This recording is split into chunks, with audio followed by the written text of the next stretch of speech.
everyone? Welcome to another episode of the Gauntlet.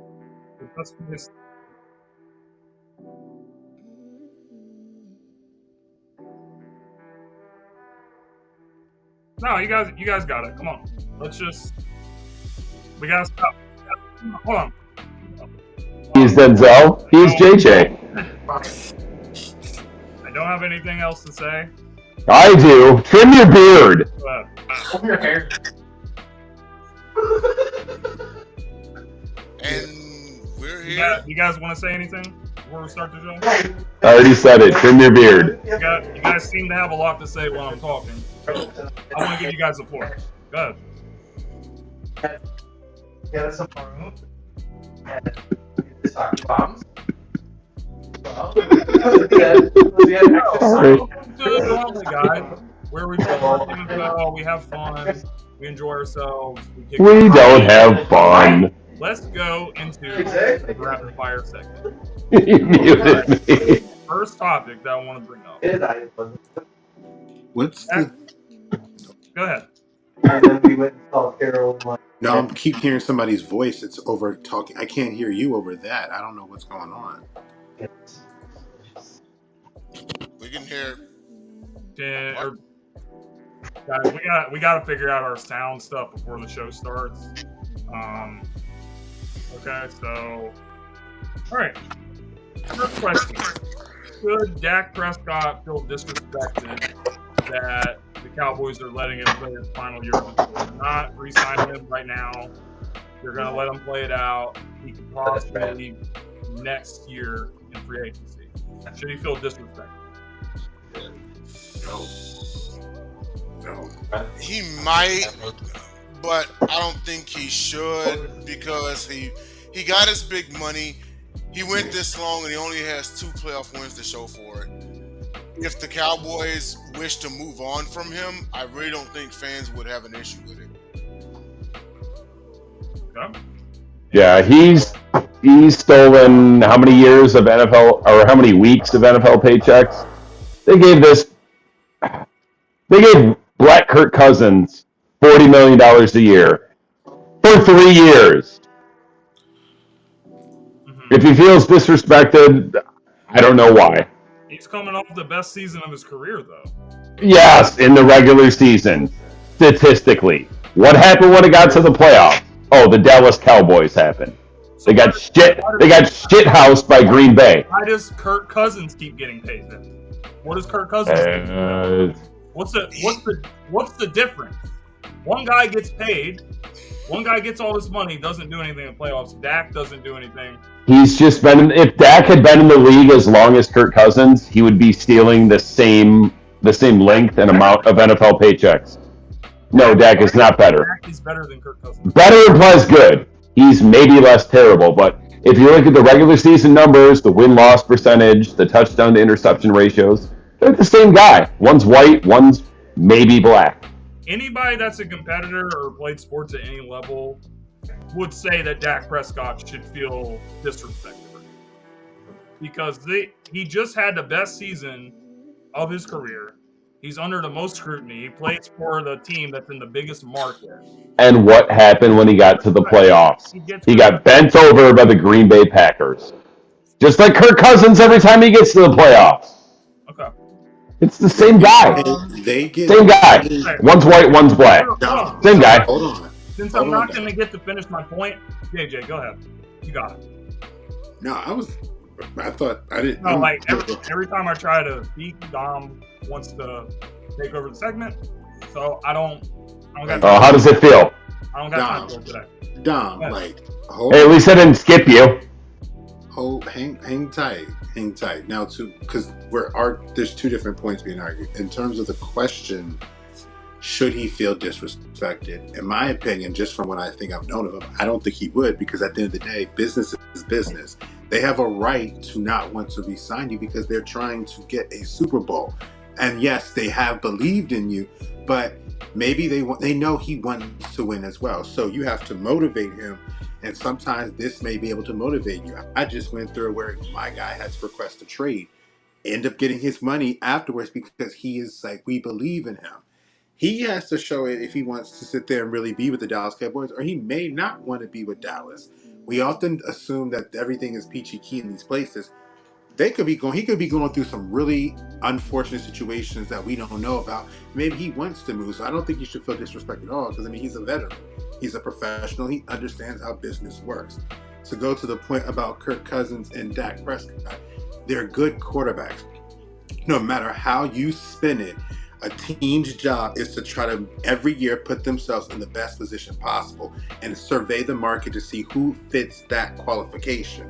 And whether people want to believe it or not, Kirk Cousins and Dak Prescott fit that qualification, because the other people that you would consider outside of them is a Mac Jones, a Kenny Pickett. So no, they haven't shown anything close to those guys.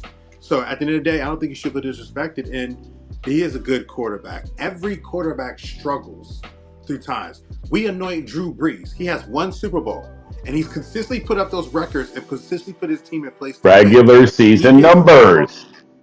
Again, Aaron Rodgers. Love the man dearly. One Super Regular Bowl. season numbers. Dom, just relax. No, I'm agreeing with you. Right, but just relax. Part of the whole Not letting thing, people make you just their gotta point. let people just Go get ahead. through it. You know, we good. But at the end of the day, if we're going to give those guys credit and praise, there's no reason why I can't sit back and look at this guy and say, you know what?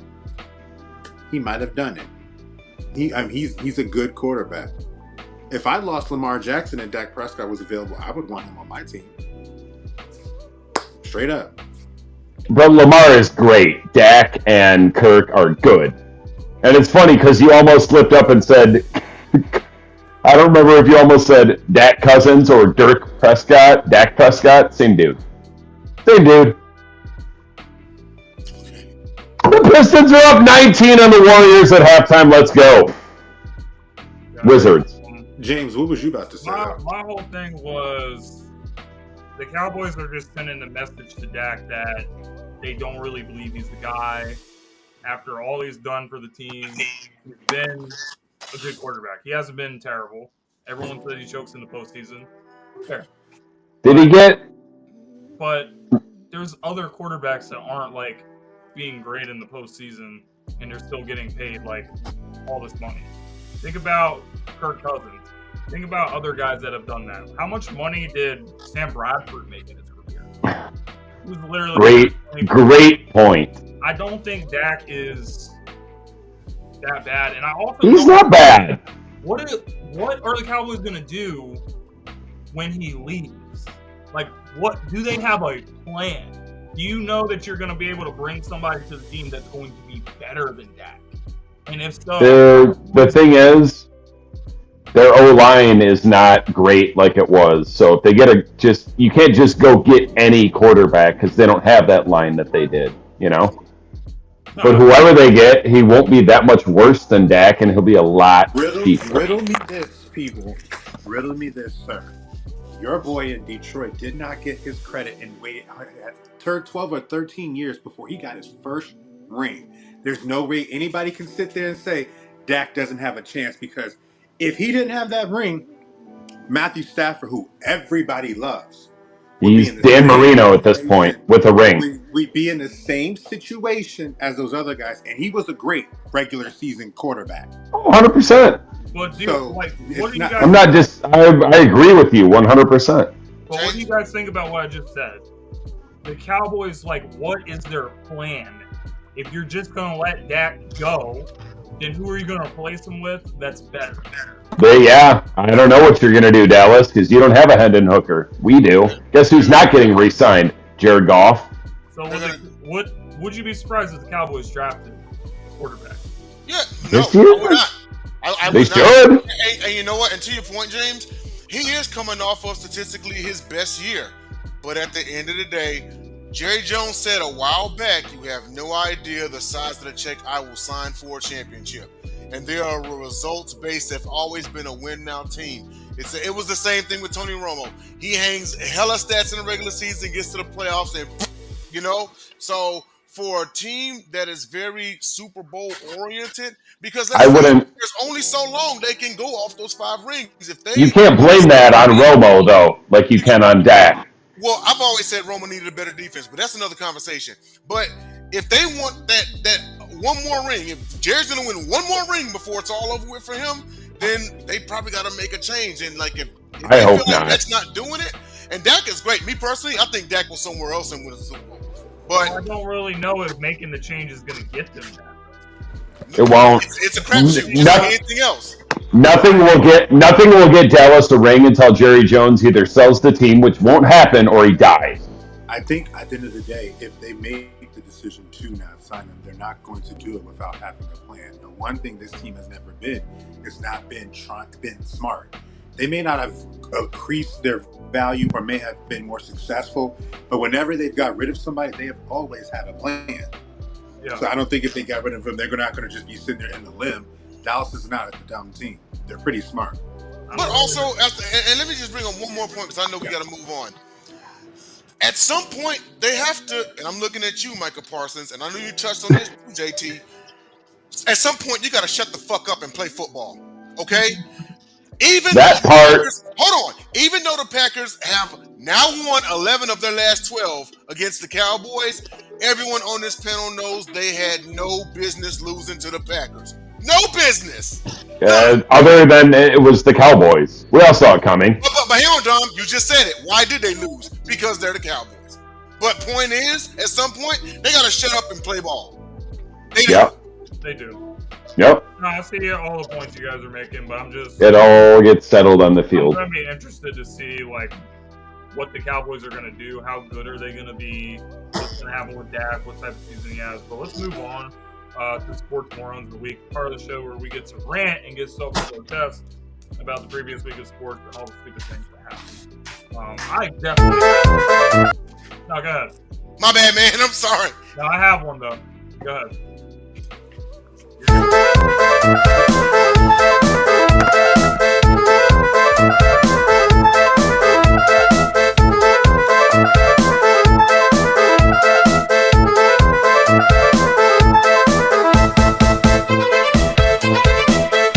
JJ's queuing.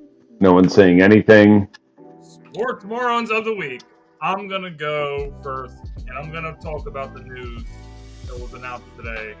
That the Eagles are trading Hassan Reddick to the Eagles. What are you doing? Why would you trade a guy that's one of the best premier pass rushers in the league for a draft pick, not even for next year, year after? So you have to wait 2 years to get a pick. You're building a team for a Super Bowl run. So if Hassan Reddick leaves as a free agent next year and the Eagles win a Super Bowl, I'm good with that. But you just Who'd they trade him to? You already made to the Jets. And by the way, the Jets defense Ooh. looking great. Ooh. I really like what the Jets are doing out of that. But the Eagles, you're thinning a position that kind of doesn't have that much depth. You're probably going to have to draft another edge rusher in the first round now. And Hassan has been such a big piece for us. I mean, he was a big piece when we went to the Super Bowl a couple years ago. So I think it's dumb. I think I would have kept Hassan for one more run at the Super Bowl this year, and the Eagles decided not to do that. So, Eagles, I love what you've been doing in the offseason, but I don't love this move. I hate this move, and that's why they're my sports moron, my own team. Yeah, I couldn't believe they let him go neither, but we'll see. I mean, maybe they draft somebody, but even then, I would have kept Reddick. But I'll make this short. My sports moron of the week is Draymond Green. I mentioned something about shutting the hell up and playing ball, right? Yep. So he gets on the same thing as Micah Parsons. He suddenly became the NBA's Micah Parsons, except he's actually won something. But he's a four-time NBA champion. Yeah, I know. He's actually won something. Yeah. But eight-time all-defensive team. But keep going. Yeah, but he gets on the podcast. He talks trash. Let's call it what it is. Yeah, when you can no longer do it, you talk about having done it in the past. Yeah, but then here's the thing: whenever they mentioned that, because the Rockets won 10 straight, right, and they're within one game of the play-in, and he was like, "Well, I The don't blame him." Rockets. I didn't even know y'all still had a team. Yeah, believe it or not, They're we almost do. in the play-in, bro. What you Yeah. talking about? Meanwhile, you need to hope yours doesn't blow a 19-point lead to the Warriors. Which Anyhow. to the Wizards. Oh, Wizards. I'm Keep saying sorry. that. You need to hope they don't blow a 19 point to the Wizards. But anyway, Which he is goes possible. on the next game and he managed to get 2 techs and ejection 3 minutes in the game. 3 minutes into the game.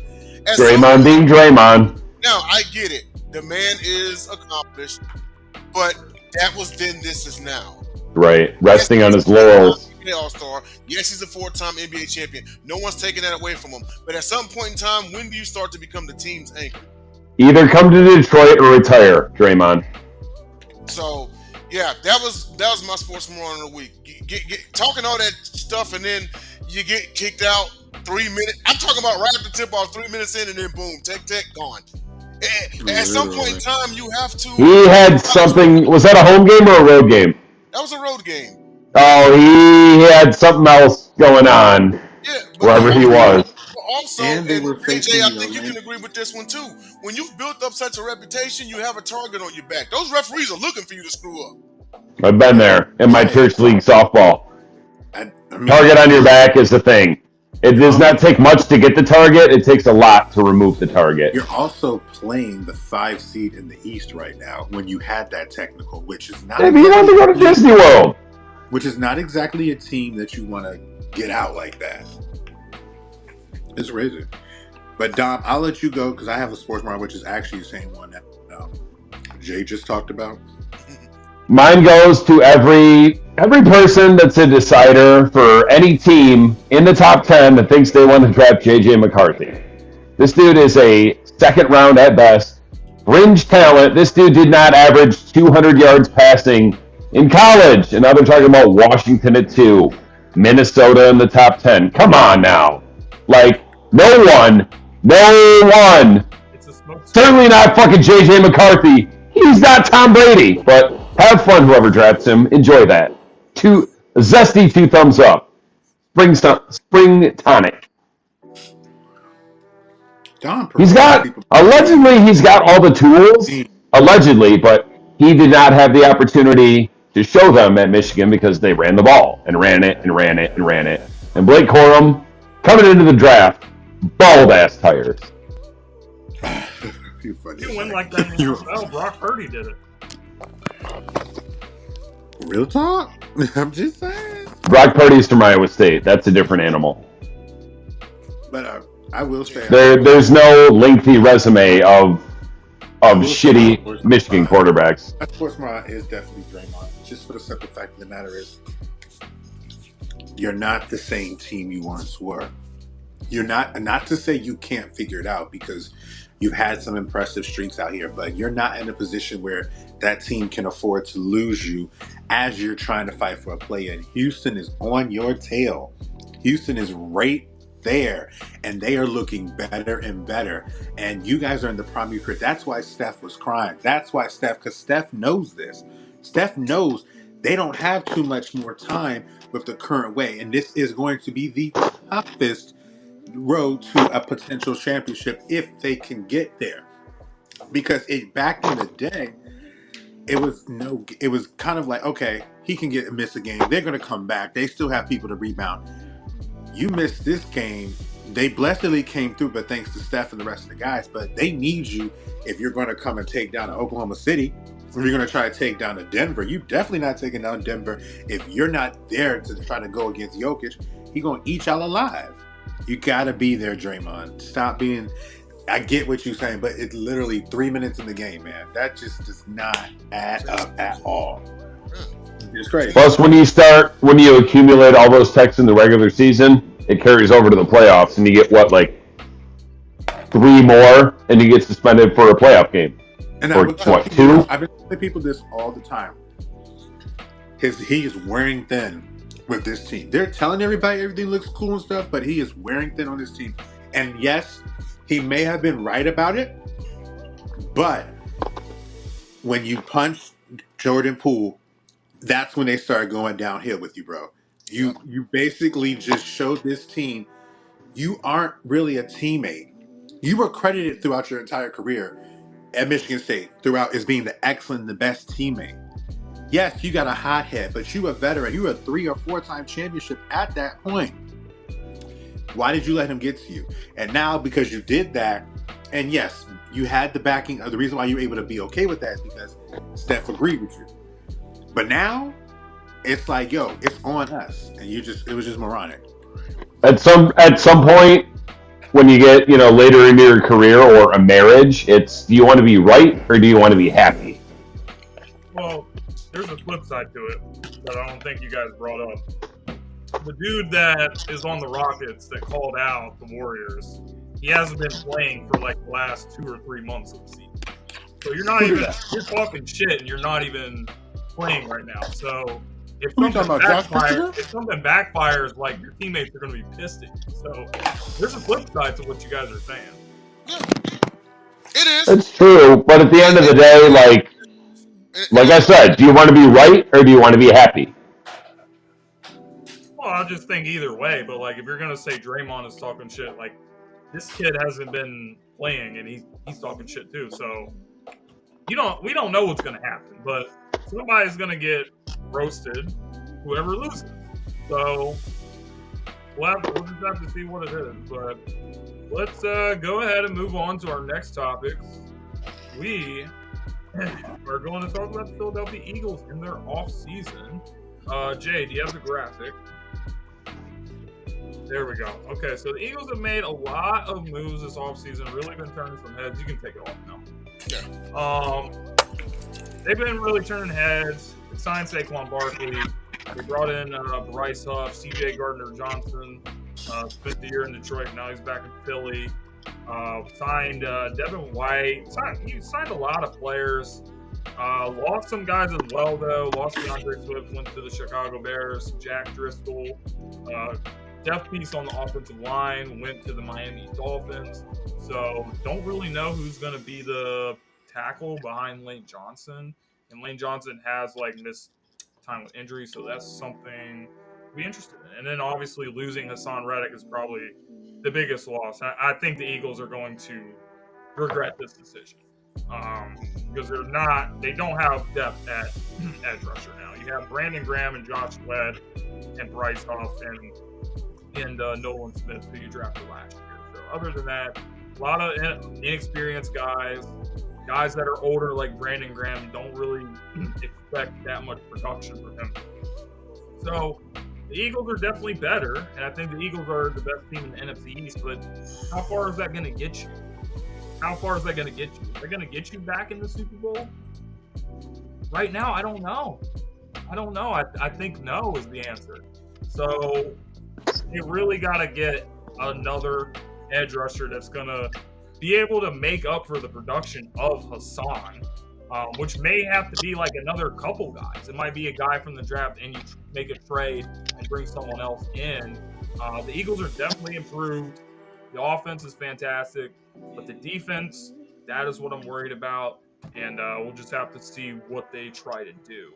How many picks do you guys have out of 7 rounds? Do you have more than 7? Less than 7? I think they have 8 picks, and they have 3 picks in the first 2 rounds. So they have 2 seconds, and they have their first round pick. So you'll be all right. There is an opportunity, but I really don't like the decision to get rid of Hassan Reddick. I don't think it's very smart. So, if I recall, I know you guys have Brandon Graham, Fletcher retired, but you have Jalen Carter, Nakobe Dean, Javante Davis, or Johnny Davis, Jordan Davis, or ever.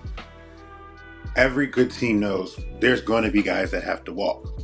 And if you're trying to keep the ball running, and you have a guy that you do love and do appreciate, but you also have these other guys who have the potential to be like that guy, it comes a tough decision. And I'm sure they probably did not really wish they could have worked it out. But those future draft picks turn into other things. It's not just about the first move. And so I understand where you're coming from, because he was instrumental in helping your, our defense become fearsome to almost get to win the Super Bowl. But I think if I looked at that defense last year and I can recall watching them and seeing them play, I think the bigger issue was at the linebacker spot, necessarily that spot. So if I'm sitting there assessing the team for the future, it's like, okay, I could think about keeping Hassan Reddick, but we are really struggling in the interior. And we may be able to get this guy with some money if we let go of Hassan Reddick or package picks for other guys in other places. We're not done. So I think I understand letting him walk, or trading him, because I go through it. I just went through it. All of us go through it. We've seen players that we love. It's just the nature of the game. I think you're going to be fine. But I think if you fix that linebacker position and having CJ Gardner-Johnson back, it's going to make things a lot better, because you had an uncharacteristic year from Darius and Bradbury towards the end of the season. And I will say, I will run this one, AJ Brown. I don't know if it's true about anything that's gone on this season in terms of AJ Brown. But I will say is, if you really want to win, you got to kind of keep that minimum. Like, you can't be a name that's recurring in a negative light throughout the season as you're one of the best players. You lost to Tampa Bay. I don't care how you spin it. I don't care how they badly at that point. I don't care what it is. Y'all are the more talented team, despite everything that y'all was going through. And then to lose that game, and then so much going on about this whole team after the fact, it's like, no, don't they moonwalked into that game so badly, though. Like, James called it. Right. But 6 weeks before the regular season ended. There's too much distraction. Like, when y'all got to the Super Bowl, y'all grinded. Y'all just focused. AJ wasn't even heard too much, just unless it was supposed to praises. This year, you heard a lot of chatter between the team, and look how it ended. Like, you're a good team. You got plenty of potential. You gotta figure it out. That was the Eagles moonwalking into the playoffs. But James called it. He was like, we're not going to win a playoff game. That game, you could pretty much see the effort that they pretty much... Dude, the last, like you said, for 5-6 weeks, like, it was a wrap. Like, you made the playoffs based upon the wins that you accumulated the first 12 weeks of the season. We're never really going to know exactly what happened last season that caused everything to spiral out of the fucking wheels fell off. There was definitely some kind of issues going on. There's one could theorize. I've seen the Lions do it more than once. One could theorize that, right when you're at about 10-1, the focus was already on the Chiefs, and that happens. Mm-hmm. It happens. Yeah. You could be focused so much on one, because it's like, okay, we know the Chiefs gonna get there, and but you trip up on the teams in front of you. Because in the last 5-6 weeks, how many teams did they lose to on paper that they should have won? And I said it. I said the Eagles had one of the easiest finishes. The most important game every year is the next game. Yeah, I even gave a little credence. I said, you know what? I understand the Seattle loss. The other ones, though, actually. Yeah, I was like, you know what? I understand the Seattle loss. They balled hard that day, okay? But the other ones, I was like, man, I can't excuse it. And even that Jets one was bad. Cardinals, that Jets one was bad. The Giants kept it close, and then they won in the last. I think the Cardinals game was probably the worst one for me, though. Yeah, that probably solidified it, because I think that was the one where the Cowboys took the division lead, and then that was it. The Cardinals went up and down the field it was absolutely nothing. Like a track meet. You know what? And the Eagles barely even had the ball. Like, it's not like the Eagles' offense where Jalen Hurts was that bad, but the defense just got worn out. Gash. By the Cardinals. Gash. That was embarrassing. We talk about this. The Jets one was the one that was like, okay. The Jets one was the one that was like, but even then, JJ, because Cleveland handed San Francisco their first loss. So it's that's an outlier. It's the NFL. Losses like that happen. It's still the NFL. Yeah. Like, there's 32 pro teams, and even the best team is not that much better than the worst team. Unless we're talking about the 2008 Lions. Everyone was a lot better than us. But even that's not true. Because 11 of those games, we lost by one score or less. Yeah. It's still the NFL. It is. It's still the NFL. But my last point is... Look at what Houston did from 2 years ago to last year. Yeah. And the Eagles was probably the most surprising team in the league. But my last point, is, and we talk about all the roster moves and everything. Me personally, I think they just need to regain focus. Whatever it is, they just need to regain focus. If they regain focus, they can get back to winning the games that they're supposed to, winning the games where they might be an underdog, getting back to that team that 2 years ago dominated the NFC and went to the Super Bowl, or even getting back to the 2017 that won it all. They just got to regain their focus. That's it, and that includes Sirianni too. Are the Eagles? I agree with everything that everyone said. Are the Eagles closer to being like the 2022 Eagles, or do you think they're going to be similar to last year? Ask me that question after the draft. In the middle. You guys draft pretty good. I would say in the middle. I can't go more than like 5% towards Super Bowl or last year. To Dom's point, okay. Like Jay said. No, I definitely think we're better than last year. To Dom's point, you better fucking hope so. Rough answer, because you draft well, closer. But my final answer will be after the draft. Okay. Well, we'll revisit the conversation later. Let's talk about the changes in the rules to the NFL. There's been some crazy changes. Oh, you mean the NFL?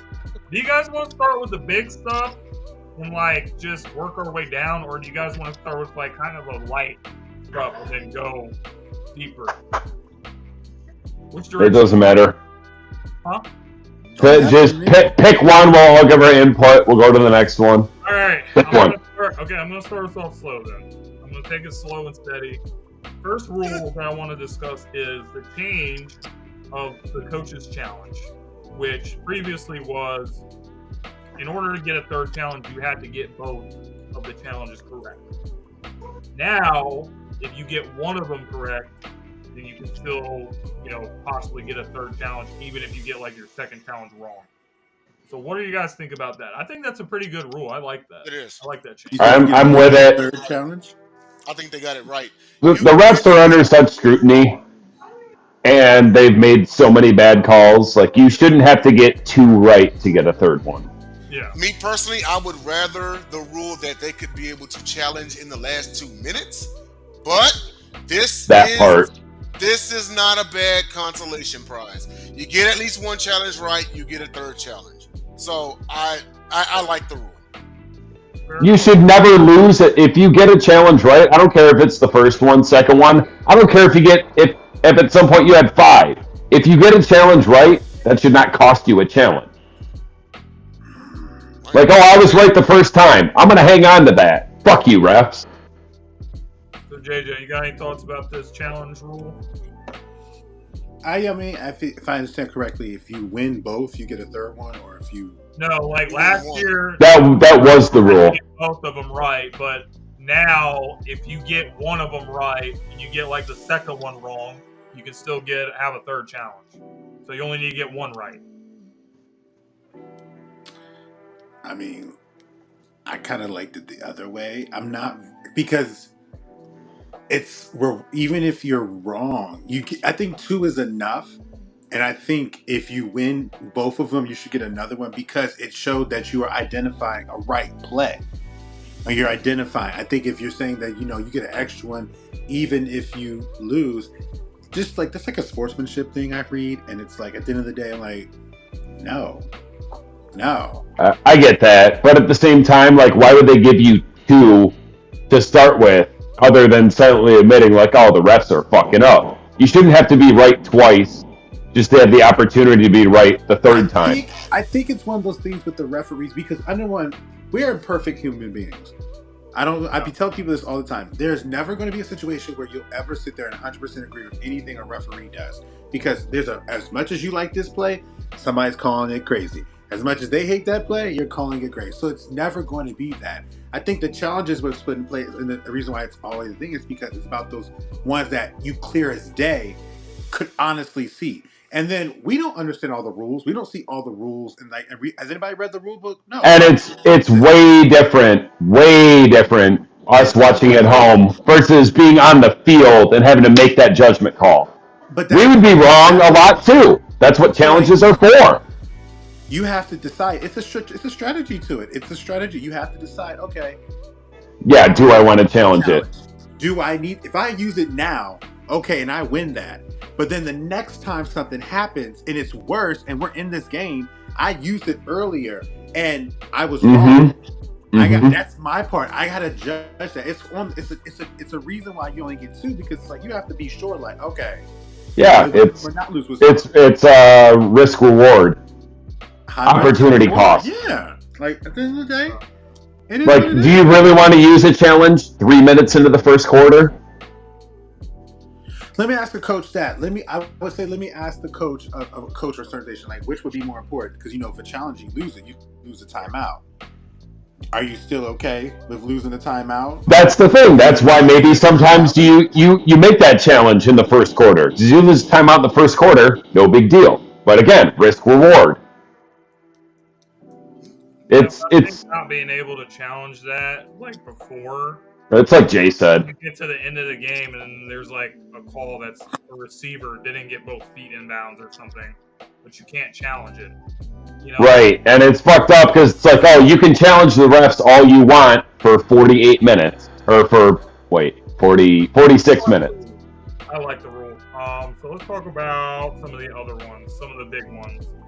Let's talk about the hip drop tackle being banned from the NFL, which had a lot of people pissed off, and some people, were saying that defenses are just completely handicapped at this point. So, hip drop tackle results in a 15-yard penalty and an automatic first down. So, what are your guys' thoughts about the hip drop being banned in the NFL? I'll go first, real quick. A lot of people don't understand that rule and what it means. It's not banning the tackle that they think it is. It's just like the hip drop is when you tackle them and land on top of them, correct? No. That's when basically, like, if you're the ball carrier and I wrap up and you're still going, and I basically just drop my lower body, my legs and everything, and drop my hips in order to bring you down instead of just bringing you down. So with upper body. And the reason why they did it is because people have gotten injured. They've had their ankle buckled on them. But now go ahead now. Then maybe I misunderstood. Well, I mean, no one's going to be happy. Well, except all of us fans. That, just make it touch football now, or a flag, or whatever.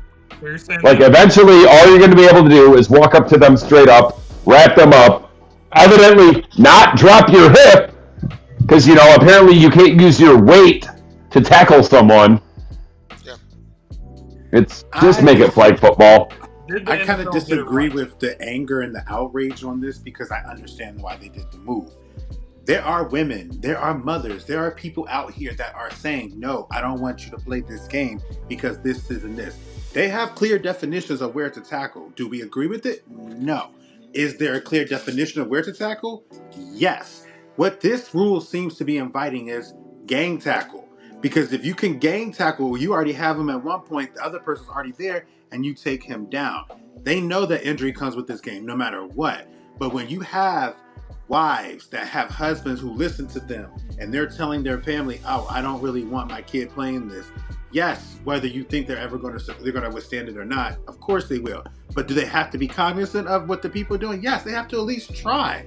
Junior Seau's situation, and then you hear about these other guys, it's player safety. At the end of the day, it's the player safety. It's if they have to do something. At the end of the day, if they don't, who knows what could happen to the next person. I don't really particularly like it, but at the end of the day, it's par for the course. It is what it is. They're going to make those changes. What can you do? You can't do anything, and it's not going to touch because you still can tackle. Yeah. And, it's just, come on. Jay. I don't like it. And earlier this week on Sideline Sports, John and Dave DeRocher had interesting back and forth behind it. Dave, of course, being against the rule and John being for it. And Dave brought up a great point, and that is momentum. Now, Dom mentioned like in the heat of the action and making judgment calls and everything. Now, you as a defender, whenever you're running up, your objective is to get that guy down. Mind you, playing within the, don't walk up and elbow the guy or whatever. But you go and you tackle him and you bring him down. Now, here's the deal. How many people have been able to bring down the likes of Derrick Henry or someone around his size? So somebody who's like 185 pounds, they're not going to be able to use all upper body strength to bring down Derrick Henry straight up. Derrick Henry's 260, They may have to use a hip drop tackle to bring him down. If not, they want to see someone get 2,000 yards again. And then also at the same time, I mean, me too. Ultimately, there's the whole momentum thing. So you're running with full momentum, and then you wrap up. But now you're thinking about it. Oh man, I can't hip drop tackle him. I can't hip drop. So now that slows your momentum down. So you may miss the guy. You may stiff arm you. You may wrap him up and not bring him down. I mean, but you can still dive at their knees. Yeah, that's kind of. I'm ill about that one too. I don't like it. I don't like it. I just pointless. I mean, just make it fucking flag football. Put red jerseys on the quarterbacks. We saw the NFL make at the NFL owners meeting with all these rule changes. They're just kind of changing stuff just because they want to or because they can, not because it's like necessary for the game and like for everyone talking about player safety. I think that's all BS. They just want to change stuff just to change it. Same thing with the kickoff rule, which is the rule that I hated the most out of probably every single rule. It's so funny. Every single rule. So I'm going to read you guys what I was able to find. Show a video. So, the kickoff rule is the kicker will Welcome to the XFL. The kicker will still line up from the 35-yard line, but instead of having his teammates flanking from behind, they will be lined up at the opponent's 40-yard line, which is going to eliminate the traditional running head start. The second thing, the return team can field up to 2 returners in the backfield, and the rest of the team will line up in a new setup zone between the 30 to the 35-yard line, and they cannot move until after one of the 2 returners touches the ball. And the last thing, the icing on the cake that I hate is the elimination of the surprise onside kick. When a team lines up and then they look like they're going to kick it off and then they switch at the last second and do an onside kick. Can't do that anymore. You have to announce to the refs that you're going for an onside kick. So I just think this is stupid, and that's the worst part of the whole rule. It makes the game less competitive, and special teams. There's so many players that try out for teams as undrafted free agents, 7th round picks that are trying to make the 53-man roster and the special teams and making like a big tackle. That's the president of the NFL Players Association is a lion. So to these coaches, yes, I have the hustle, I have the drive, and now you're also taking that from them. So I just don't really see what you accomplished by making all these changes to the kickoff. I hate it.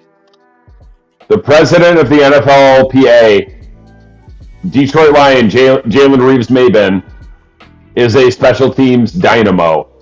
His position will not exist in 5 years. Yeah. This is living proof that Roger Goodell is Vince McMahon without the sex scandals. He's just doing shit. He's just doing shit just to do it. Not, to y'all's point, he's just doing stuff just to do it at this point. You know what I mean?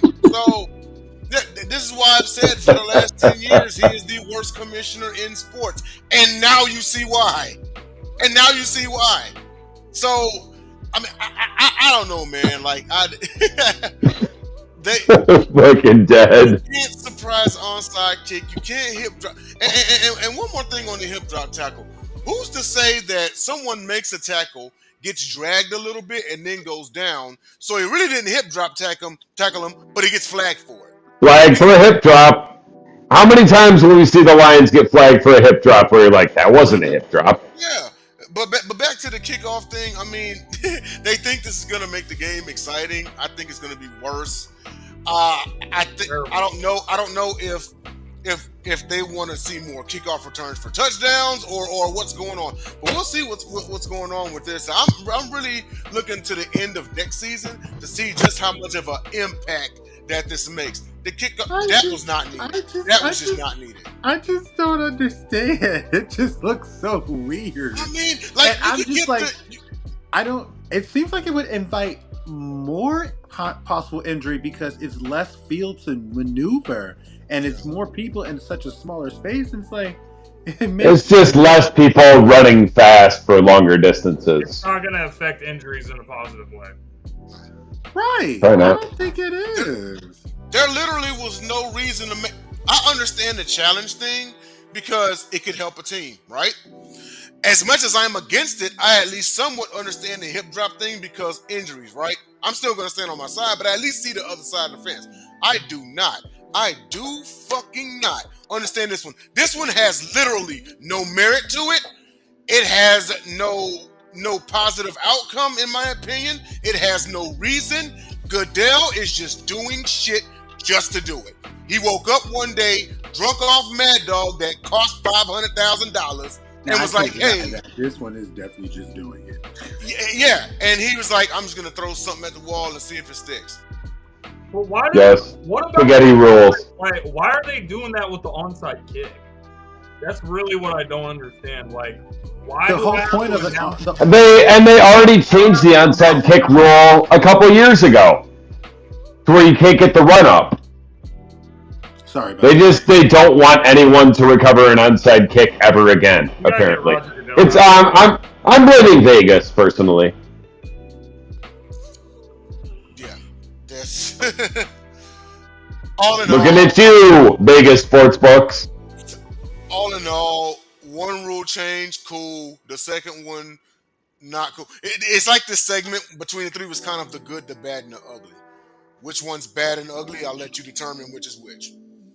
Yep. Good is the challenge, the bad is the hip drop, and the ugly is the kickoff. Yep. In order. I'm good with that one. All right, let's get ready for Pass the Mic. This part of the show where we have a bunch of non-sports topics, and then after everyone goes, we pass it around. Did we pass the sports bet thing? Oh, my bad. Oh, degenerate gambler JJ's sports pickup or gambling pickup of the week. God forbid we forget this part. What'd you say, James? Said JJ, what's the prop bet of the week? Jokic points, baby. Started tonight, man. He's going against the French sensation Rudy Gobert, bro. At the end of the day, there's no Jamal Murray. This is a game. This is a game for first place on the line as the Minnesota Timberwolves are neck and neck with the Denver Nuggets. Jokic drops 30 plus on Rudy Gobert pretty much every game for the last 4 or 5, I believe. Definitely take Jokic points. If you see it, I pounded I took that 5 or 6 times. That's my prop. Timberwolves, who own the lowest win percentage in pro sports history, are battling for a number 1 seed in the NBA's Western Conference. Thanks, LeBron. 2 words. Anthony Edwards. Oh, I love Ant. He is single-handed. They tried to say he didn't love basketball. I'm like, oh, got me fucked up. Y'all got him fucked up. He's a problem. I don't think there's any. He's got Vince Carter. He might be the new face of the NBA. He don't want to be. He didn't. No, he doesn't. If you listen to the writers, he doesn't even love basketball. We gotta move, guys. All right. I'm gonna start. Which one of these breakfast foods would you guys like, or would you pick? French toast, waffles, or pancakes? Waffles. Coming from someone, and I love French toast too. Actually, I'm not bad at making it myself. But after working at a prison for a year and working night shift, and we had to feed them pancakes 5 days out of the week, I still, if I never see a pancake, For the Listen, you know what I heard about pancakes? Pancakes are like having kids. You got to apologize to the first one.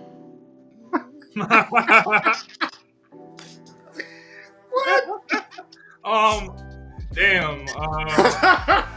Yo, that's so wrong. I really like French toast. No, it's true. It's wrong as fuck, but it's fucking true. Go ahead, James. No, I just have an attachment to French toast because my grandma used to make the best French toast. She used to make it for me like all the time. And it's That's amazing. understandable. So I love It's French hard to pick one. I'm going waffles just based off of Belgian waffle from Big Boy. Strawberry topping, more whipped cream than strawberry topping or waffle. French toast is fucking bomb though.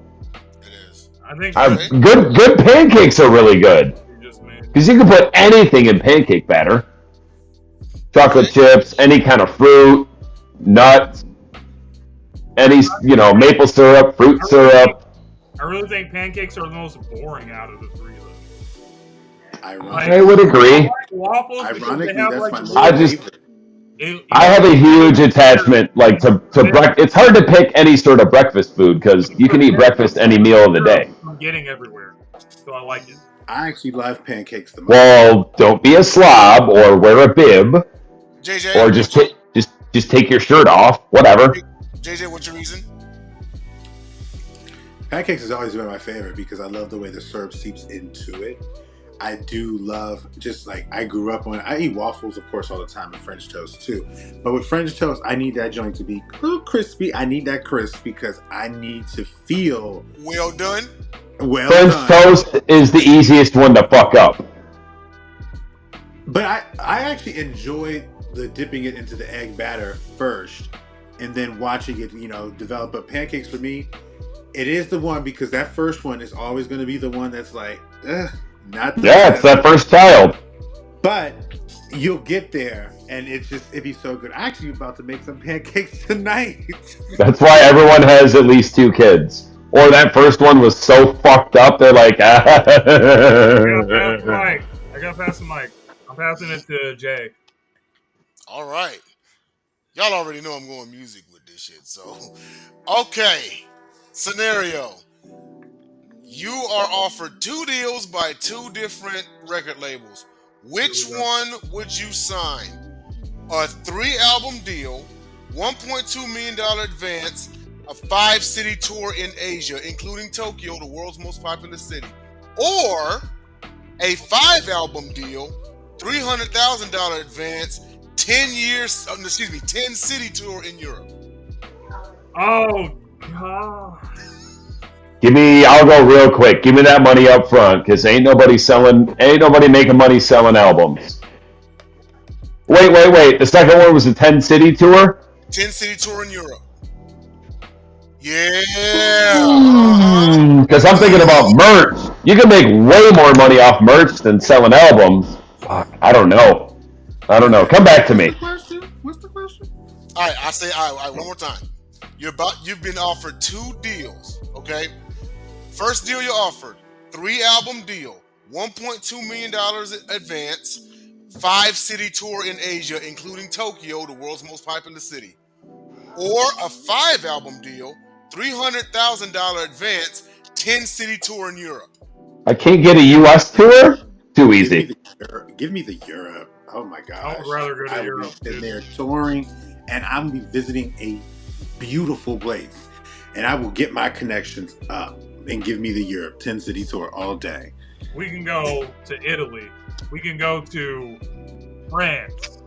Milan. We can go to the UK. Like England. All these places. Like, where else are you gonna go other than Tokyo? On the Asian tour. So Europe is whoever's buying the most t-shirts. There's a lot of Hong Kong. There's a lot of chins in Chinatown, and they're all buying my shirts. Are any of these cities more appealing than somewhere like Paris? Well, I mean, it depends on what you're trying to do. If you're looking at it from our perspective, or as a musician trying to make the most money, fuck yeah, we'd rather go to Europe for 10 shows. I get twice. It is preferential. Places? It is. My bad. No, I'm done. Yeah, I'm going Europe because I can make the most money selling shirts on 10 shows. It is. But I'm making no money selling fucking records. It is preferential because, to be honest with you, both places are beautiful. You have the Great Wall of China in like Hong Kong. You have Tokyo, who has so many different technology, so much different, so many amazing structures. Their train, the speed train, so much is iconic about there. You do, And the you have Tokyo Spa. pyramids that are also over there, and then you also, of course, in Europe, like we talked about, you have Spain, United Kingdom, Ireland, Switzerland, the Czech Republic. You have so many different places you could visit. But of course, Italy, Croatia. Vatican City, Croatia. Yes, that would be the top one on my list, Croatia. For a country, unfortunately, that is in such depravity in terms of their financial structure, Greece is a beautiful place to visit. And I would love to go to Greece. Yes, and so it's just both sides are beautiful. Me That's personally, I tough. love them. Me personally, I love them both. I want to travel the world. I don't want to be in the United States when I turn 50 for no more than a month at a time, if that. So, Yeah, it's. I mean, I would take the second one also. I think we're all in unison on this one here, because for a lot of labels, that $1.2 million advance, you gotta pay them back in record sales. So you gotta sell 1.2 to even break even. Anything past that is yours. Then again, it might be yours. You might be dealing with a P Diddy situation, but also at the same time, the Asian one is enticing also because you can also make a lot of Asian business connects. With the Japanese, Chinese, make a lot of Asian business connects, and also Tokyo. And I mentioned heavily populated areas because that's the more people that come to your show. That's more ticket sales. Asian women too. Yes. Maybe I can finally meet my Jersey broad and bring her some flowers. Asian women. They got small hands, baby. They make your dick look big.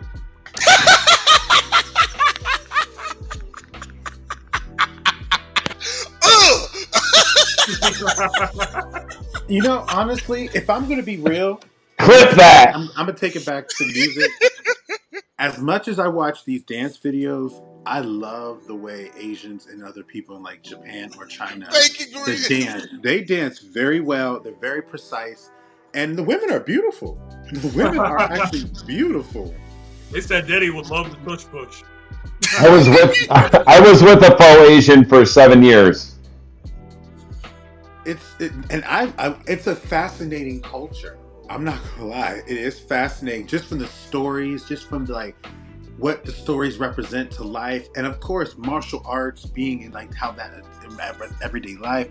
It looks amazing. I wish I was Jaden Smith in the Karate Kid. Do you hear me? Let me tell you. He's like, I want to go home. Now, I wish they never would have made that movie. I don't need my leg broken in the movie. Now, I don't need my leg broken, but I would love. Just want the experience from being there. You got it. I'm gonna pass the mic to Dom. What you got, man? I love how. What's your favorite style of bracelet chain? Okay, this is see that, you see that, it's Byzantine. What's your favorite? I'm going Figaro. Let me grab mine because I actually used to be with the stainless steel joints, but in the last 4 years I've been getting kind of bracelets like these, Yeah, the hematite and the tiger eye and everything. So yeah, I've been more on those. It fits me better. It stretches also. So yeah, now I still have some stainless steel joints that I still wear from time to time. Dude, this shit was $8, and the chain was 15. Yeah. I like these. I got one that says "Mom" because my mom has breast cancer. Oh, the stretchy. The stretch rubbers, yeah. Yeah, so I got a couple of those. JJ? What was the question again? What's your favorite kind of bracelet or jewelry style? Oh, I love necklaces. And I actually No. Style, not necklace. Style of necklace, Byzantine. Cuban Link. Figaro, Cuban, yeah, exactly. Cuban Link, Mariner, Figuerucci. I never was really a bracelet person, so I really don't know. So I love an arm party. I wouldn't even be able. I didn't even know there was. I never had bracelets like that. I was always, like I said, necklaces. I was always that person. But I would go. Okay, so your favorite necklace you ever had? What style was it? Just like a dookie rope or what? I don't know the exactly style, but I liked it. It was a gold chain. It was a gold chain, and I enjoyed it. I liked it because it had a cross at the bottom.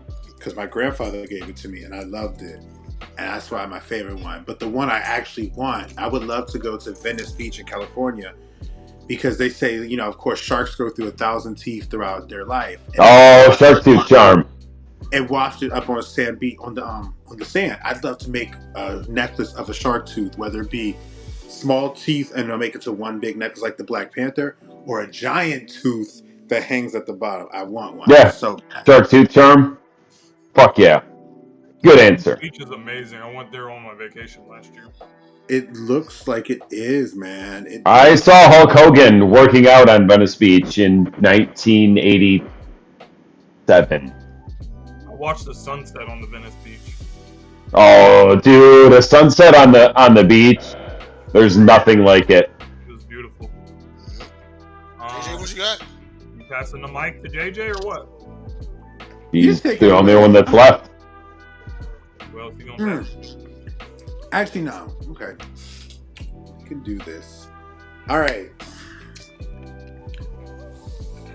Would you rather have the powers of the people, of the fighters in Tekken, or the power of the fighters in Mortal Kombat? Mortal Kombat, easily. Mortal Kombat for sure. I'm ripping off that mask, skull face, and setting you the fuck on fire. Dude, I mean, Sub-Zero has the reputation of the coldest man on the planet. Literally. Like, hold on. So you mean to tell me I can set this dude an entire figurine of ice, and the cold hits him so hard that if I even thump this fool's earlobe, the whole ear fall off? Yeah. Or his whole body falls apart. But yeah, I'm going more. And don't get me wrong, man. I love Tekken. I love Tekken. I still have a few of their games. You know what I mean? But I think I'm gonna take Scorpion's Harpoon over Jin Kazama's Fist any day. Get over here! Of course, maybe that was. I should. It's hard because I didn't really have a question to come up with, but I think Mortal Kombat does take the cake on that, just because. We know how much you love Mortal Kombat. It was a weighted question. A little bit, but I will say I was impressed with this recent Tekken that I watched, and I love the characters and their power plays and their moves. I think what also appeals is how the blood or stuff, or how the hit is shown. You know what I mean? Like the hits, how they're shown as a game. Mortal Kombat was the reason they had to start rating video games, because it's so much fucking blood. Well, Tekken was strictly hands. No, they have They have fighters that don't just use their hands. Hwoarang, Law, Anna, Nina, Eddie Gordo. Eddie Gordo. You know the funny thing is on this most recent Tekken, they got new people on here that I have never seen. But the staples, of course, is Jin and Kazuma. Then you have Zayu, and then you have Nina. That is there, but it's not the same. It's like, whoa, I don't even recognize half these people. Like real soft. And Eddie Gordo. And he actually has an understudy that's a female in later games, and that just goes to show you how much popular of a martial art capoeira really is. Like these characters manage to become iconic without throwing projectiles. You know what I mean? Like Eddie Gordo doesn't throw fireballs. He doesn't have a glowing fist or anything like that. He literally kicks the shit out of you. He don't even punch. He literally kicks the shit out of you. You know what I'm saying? So like, yeah, and once you get like the combinations down, man, it just flows so smooth. Boom, boom, boom. It just looks like a dance. You know what I mean? A better battle would have been Mortal Kombat and Street Fighter, but I like Tekken gets all the props. But when you said Tekken, for some reason I thought Killer Instinct.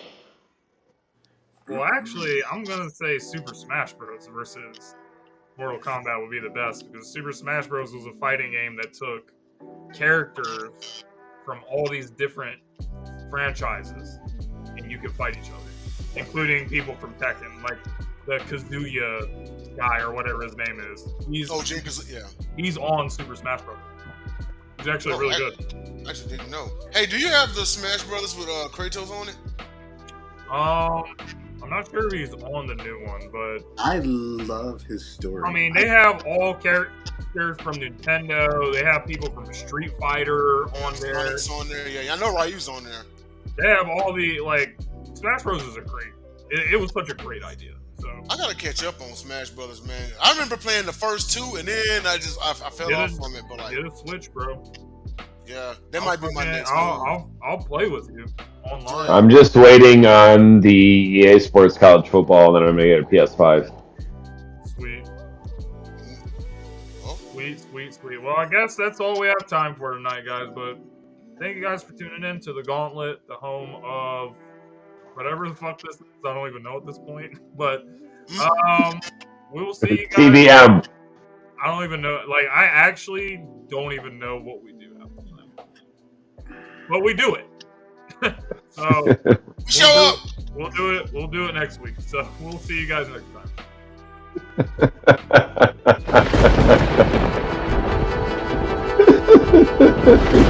And I don't even know what we do.